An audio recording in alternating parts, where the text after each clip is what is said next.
115 000 emplois à minima directement liés au tourisme. Ces chiffres soulignent combien le tourisme reste, demeure et continuera à être pour nous le secteur majeur, le secteur essentiel, le secteur prioritaire. Alors, cette excellence du tourisme et les chiffres qui aujourd'hui soulignent une progression sur tout le territoire azuréen extrêmement importante par rapport à la période qui a précédé le Covid 2019. On a des chiffres qui sont records, que ce soit à Cannes, que ce soit le directeur de Martinez, que ce soit à Nice, qui sont tout à fait exceptionnels. Ils marquent bien sûr l'excellence de notre territoire et le rôle d'un élu est d'y contribuer, mais je le dis avec beaucoup de modestie parce que ce qui fait la richesse de ce territoire, c'est sa beauté, c'est son climat, c'est sa situation géographique, c'est le fait qu'on ait un aéroport aussi performant, aussi dynamique, et je salue son directeur général Franck Goldanel qui fait un travail remarquable, exceptionnel en représentant le nouvel actionnaire de l'aéroport.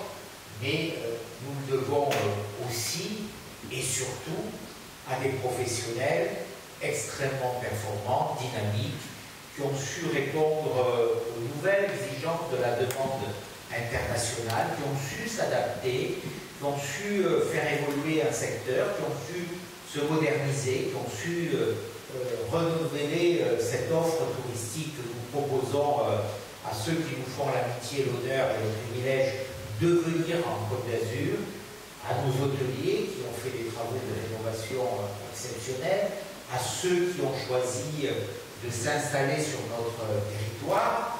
Merci à eux, merci de croire en la Côte d'Azur, merci de façon plus générale, et ce propos il peut être valide dans n'importe quel territoire français, merci de croire en l'initiative, merci de croire en l'investissement, merci de prendre des risques avec son argent pour investir, pour créer des emplois. Finalement, les emplois, la croissance, elle n'a pas d'autre source que l'initiative privée. Et en disant cela, je prends peut-être un parti pris politique que j'assume, que je revendique. Je crois en la liberté économique, je crois en l'initiative économique, je crois en la force de l'entreprise.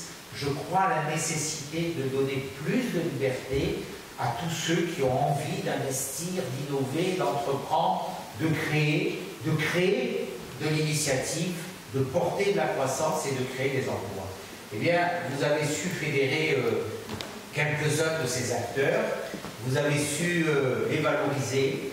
Alors, vous direz, mais l'initiative publique dans tout cela, l'initiative publique, pour moi, elle doit être là pour favoriser l'initiative privée. Elle doit créer les conditions de la réussite, de l'investissement. Elle doit créer un terreau d'attractivité. Elle doit faire en sorte que ceux qui ont choisi d'investir trouvent ici des conditions favorables, des conditions les plus accueillantes possibles, qui soient au service d'un projet, d'une initiative, d'une ambition, d'un dessein. C'est le rôle du département des Alpes-Maritimes. Nous avons été pendant toutes les décennies qui ont précédé 2024 au cœur de ce projet.